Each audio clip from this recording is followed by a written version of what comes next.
intro? When nothing touches you, yet you feel everything. You know that feeling, like you're carrying the weight of every word, every comment, every missed opportunity, like the world keeps handing you stones and asking you to run.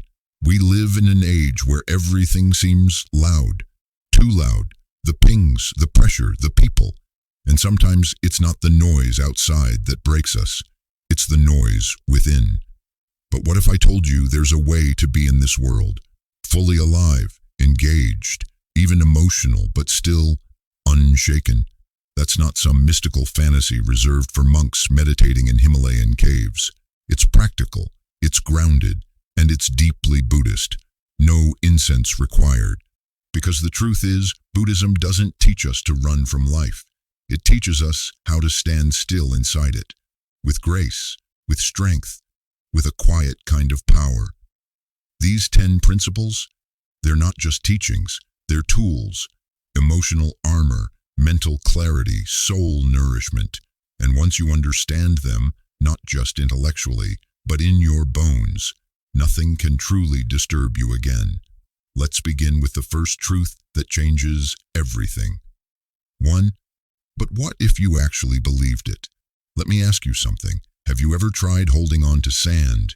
You clutch it tight and it slips right through your fingers. That's life. We try so hard to freeze moments, lock down outcomes, preserve feelings. But life is movement. It's river, not rock. The Buddhist teaching of anicca, or impermanence, is simple. Everything that arises, passes, joy, pain, success, failure, even you. But here's the trick. We know this intellectually, right? We've heard the quotes, seen them on coffee mugs and Pinterest boards, but how often do we live like we believe it? When someone criticizes us, we grip that insult like it's written in stone. When we lose someone, we freeze time in our grief. When things go right, we cling like we're afraid it'll all vanish, because it will. But that doesn't have to be terrifying. It can be liberating. Think about it. If nothing is permanent, then no pain lasts forever. No failure defines you, and no success is your final form. That relationship that ended, that job you didn't get, that mistake you can't seem to forgive yourself for, it's all weather. And you're the sky. You are not your passing emotions. You are the awareness watching them roll in and roll out like clouds. And the more you accept impermanence, not just nod to it, but live inside it, the less you grip, the more you flow. Because guess what? The tighter you cling, the more you suffer. Grief softens when you allow it to breathe. Anger dissolves when you stop feeding it fuel. Even joy becomes deeper, not desperate, when you realize it's fleeting. And that's not sad, that's sacred, because if every moment is passing, then every moment matters. So pause here. Feel the breath you're taking. That's it. That's the only one like it, ever. And when you move through the world with that kind of presence, you begin to understand why the monks smile so gently. They're not above pain. They've just stopped expecting permanence in a world made of change. 2. Non-attachment. Let it pass through you. You can love without clinging. You can care without collapsing. That's non-attachment. Let's make a distinction here because a lot of people misunderstand this one. Non-attachment is not detachment. It's not numb. It's not indifferent. It's not you coldly sipping tea while the world burns, whispering, nothing matters. No, non-attachment is deep involvement without dependency. It means being fully with something, but not being of it. Like how a mirror reflects the world, but doesn't hold it. Imagine you're holding a beautiful butterfly in your open palm. You admire it. You feel grateful, but you don't close your fist to keep it. That's the spirit of non-attachment. Now think about your life. How often do you grasp? Grasp at people, hoping they'll stay. Grasp at achievements, hoping they'll mean something. Grasp at opinions, status, routine, even identities. We become so entangled with what we have that we forget who we are. And here's where it bites. Because the moment something you're attached to is threatened, your peace is gone. It's not freedom, it's emotional dependency. But when you love without clinging, you become unshakable. That friend who ghosts you, that plan that falls apart, that version of yourself you're afraid to outgrow, you can let it go and still remain whole. There's a parable about two monks walking across a muddy road. A woman stands, unable to cross. One monk carries her across. The other fumes in silence. Hours later, the second monk bursts out, "Why did you carry her? We're not supposed to touch women." The first monk replies, "I put her down hours ago." "Why are you still carrying her?" That's us, carrying old insults, old regrets, old versions of life. You want peace? Start putting things down. Start letting them pass through you, joy, pain, people, outcomes, like wind through an open window. Feel everything, attached to nothing. That's not weakness, that's freedom. 3. The middle way. Life isn't extreme, it's inhale, exhale.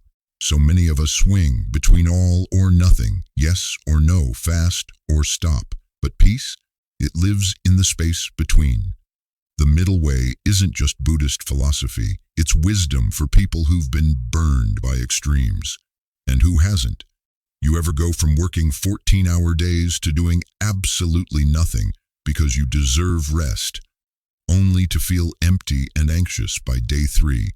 Or jump from loving someone deeply to completely shutting down the next time love shows up because you got hurt? We live on pendulums, but Buddha's core insight was this: suffering comes from imbalance. The path to liberation, balance, stillness, middle ground. There's a reason why, after years of starving himself as an ascetic, the Buddha found enlightenment under a tree. After accepting a simple bowl of rice from a village girl, he didn't give up. He woke up to the middle way, not indulgence, not deprivation, but presence. Let me explain it like this. Imagine a guitar string. Too loose, it won't play. Too tight, it'll snap. But just enough tension, and it sings. That's life. Too much work and you burn out. Too little and you feel useless. Too much emotion and you drown. Too little and you're a shell. Balance doesn't mean 50-50. It means alignment. It means recognizing when you're veering off and gently correcting. It's saying, I'm allowed to work hard and rest. I can love deeply and keep healthy boundaries. I can be spiritual and practical. It's nuanced, it's flexible, it's honest, and honestly, that's where joy lives. Not in rigid control or chaotic surrender, but in flow, in breath, in center. So next time you find yourself on a mental seesaw, stop. Take a breath. Ask, what's the middle way here? You'll be surprised how peaceful your life becomes when you stop living in extremes. 4. Karma. You don't get what you want. You get what you are. Karma isn't cosmic punishment. It's the echo of your energy. Let's get real about karma. It's not some mystical point system where if you do 5 good deeds, the universe gifts you a boyfriend or a new car. That's not how it works. Karma is not justice. It's not fate. It's cause and effect. It's momentum. It's physics of the soul. Whatever energy you put out, consciously or unconsciously, ripples. Not just into the world, but back into you. If you constantly feed anger, resentment, or selfishness, don't be surprised if your life starts feeling hollow or chaotic. But when you act from kindness, clarity, presence, even in small, quiet ways, you're rewiring the emotional patterns of your life. Let me give you an example. You ever meet someone who's just light? Not naive, but grounded. They smile and you feel better. You can't explain it. You just know they're good energy. That's karma at work. That's years of inner cultivation showing up in the room before they say a word. Karma isn't something you believe in. It's something you live in. Here's the real kicker, though. Karma starts with your thoughts. You think bitter thoughts. They seep into your words. Your words become tone. Tone becomes actions. Actions become habits. Habits become your character. And your character, that shapes your life. So if you want different karma, don't just do different things. Be different within. Ask yourself, am I feeding anger or understanding? Am I reacting or responding? Am I moving from ego or awareness?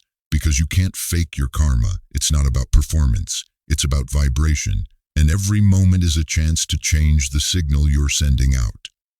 5. Mindfulness. Be where your feet are. The past is a shadow. The future is a fog. Only now is real. How often are you really here? Think about it. You're reading this right now, but is your mind also checking your to-do list? Replaying a conversation from earlier? Wondering what's for dinner? We spend so much time living around the moment, we forget how to live in it. Mindfulness, at its essence, is just this: being fully awake in what you're doing, not just meditating on a cushion, though that helps. It's in the coffee you sip, the shoes you tie, the breath you take when someone irritates you. It's presence over autopilot. Because here's what's wild. So much of our stress, anxiety, and emotional suffering isn't about what's happening. It's about what we're thinking about happening. We suffer future events that haven't occurred. We relive past pain that's already gone. Meanwhile, life is happening, unlived, unseen. Mindfulness snaps you back. It says, feel the chair under you. Notice the way you're breathing. Hear the birds or the traffic or even the silence. You're alive right now. And when you start living like that, not occasionally, but as a rhythm, you start healing without even trying. Here's a little practice you can do anytime. The 5-4-3-2-1 grounding trick. Name 5 things you can see, 4 things you can touch, 3 things you can hear, 2 things you can smell, 1 thing you can taste. Simple, powerful, anchoring. You don't need to fix your life. You just need to show up for it. Because peace isn't something you find in the future. It's something you wake up to in the present. 6. Right view. Change your lens. Change your life.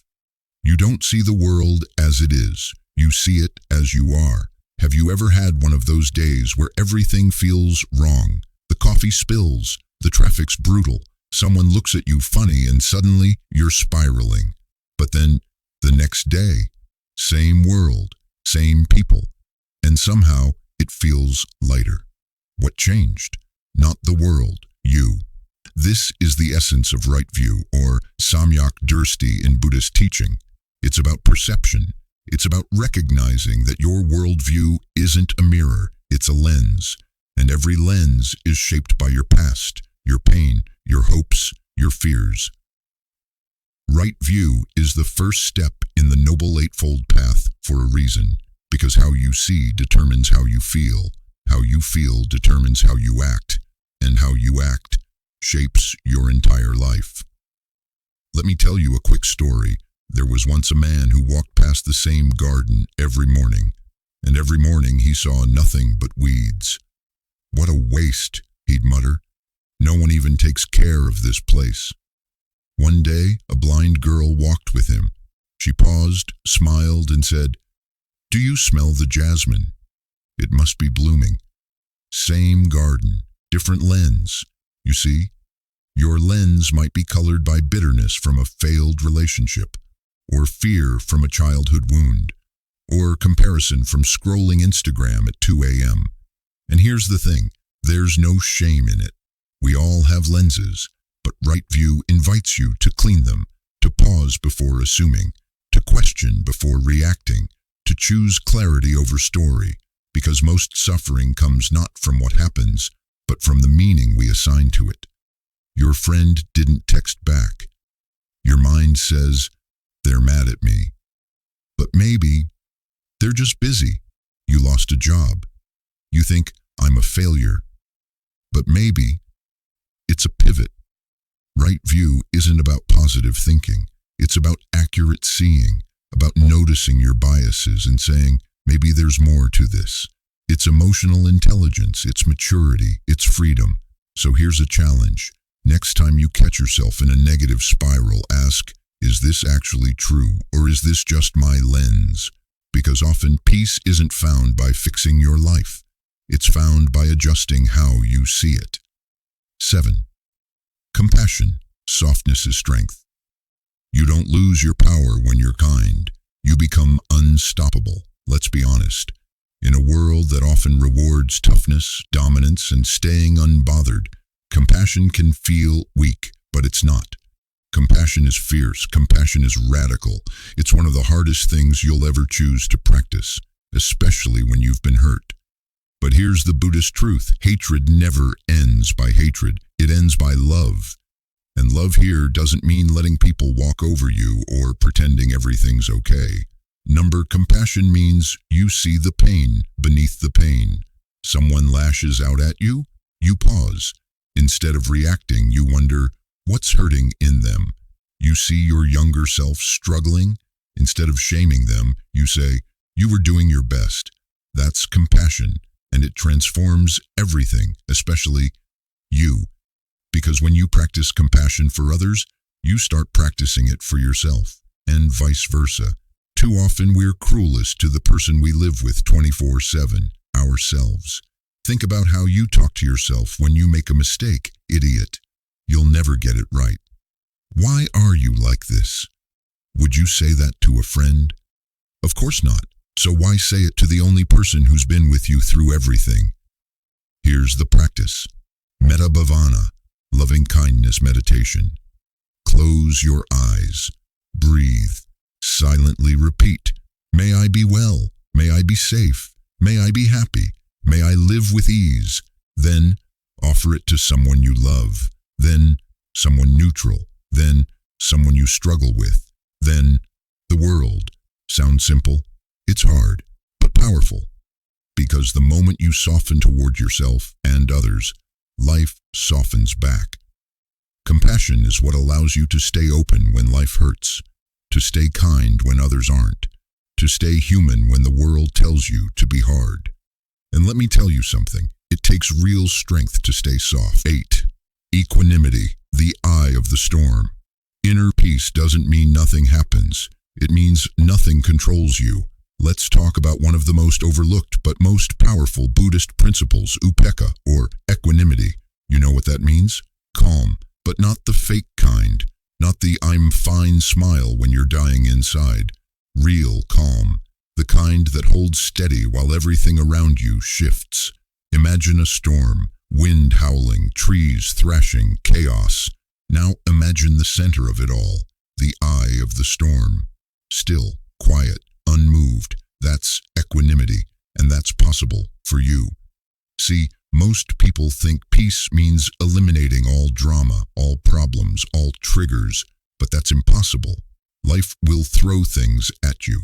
The question is, what happens inside you when it does? Can you stay rooted when others lose their minds? Can you stay soft when criticism comes? Can you hold your center when plans fall apart? It doesn't mean you never feel. It means your feelings don't run you. One of my favorite analogies. Your mind is like a glass of muddy water. Shake it and everything's cloudy. Let it sit and slowly it clears. Equanimity is choosing not to shake the glass. Here's how to start. When you're triggered, pause before reacting. Breathe. Literally count to 5. Ask, what's the most grounded response here? Then respond. Not from fear or ego, but clarity.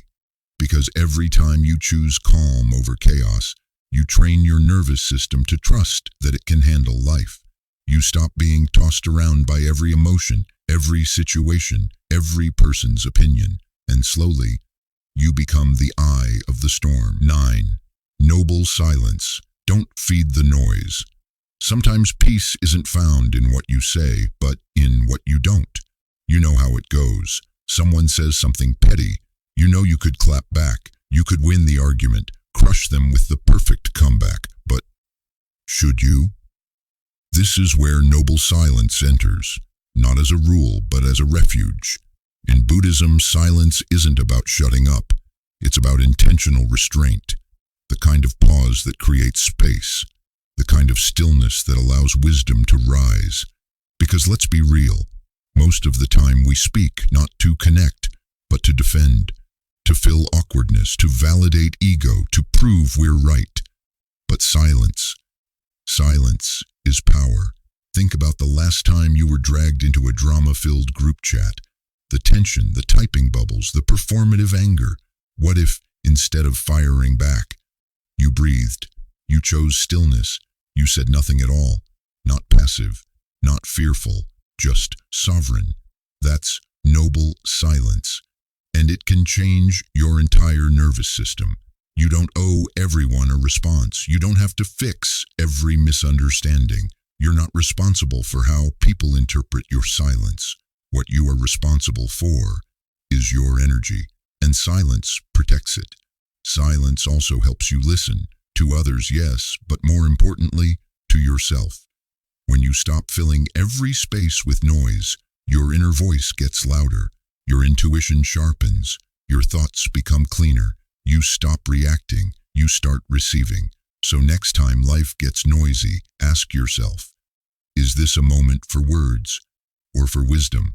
And remember, silence doesn't mean absence, it means presence without performance. 10. Death awareness. You're dying, that's why you must live. Nothing puts life in perspective like death. Let's get uncomfortable for a moment. You will die, so will I, so will everyone you've ever loved. And while that may sound harsh or even depressing, Buddhist teachings offer a radically different lens. Remembering death makes you more alive. It's not meant to terrify you, it's meant to wake you up. This is Maranasati, the mindfulness of death. And it's not about morbidity, it's about urgency, because we waste so much time pretending we're immortal. We scroll for hours, we chase things that don't matter. We hold grudges like we've got forever. But the moment you remember your time is limited, everything sharpens.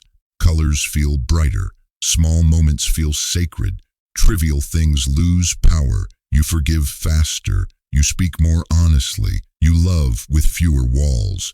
There's a Zen saying, live as if your hair were on fire. In other words, don't wait. Don't wait to tell someone you love them. Don't wait to create. Don't wait to rest. Don't wait to live the way your soul aches to live. Because here's the paradox. Once you accept death, you stop being afraid of life. And fear is what makes us hesitant. Hesitant to change. Hesitant to risk. Hesitant to feel fully. But when you realize you're a flame, brief, bright, burning, suddenly you stop trying to play it so safe. You stop letting little things wreck your peace. You stop taking your one wild, beautiful life for granted. And you begin, finally, to live with intention, with courage, with heart. Not later. Now. Conclusion. The monk within you. You made it. Not just through these 10 principles, but through something bigger, something deeper. Let's be clear. You don't need to be a monk to live this way. You don't need a robe, a mountain, or a silent retreat. What you need is remembrance. To remember you are not your thoughts. To remember you can choose stillness. To remember peace isn't found in perfect conditions, but in steady presence. The truth? You can still feel deeply and not be undone.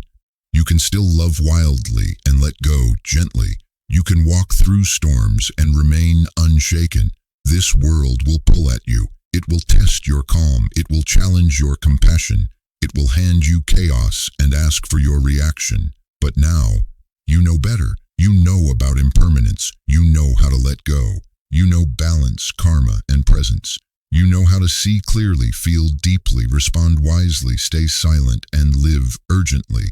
You've met the monk within you. So don't just nod at this wisdom. Embody it. Let it drip into your day like sunlight through leaves. Let it be how you speak, how you walk, how you breathe. Because peace doesn't arrive. It's chosen. And you're already on the path.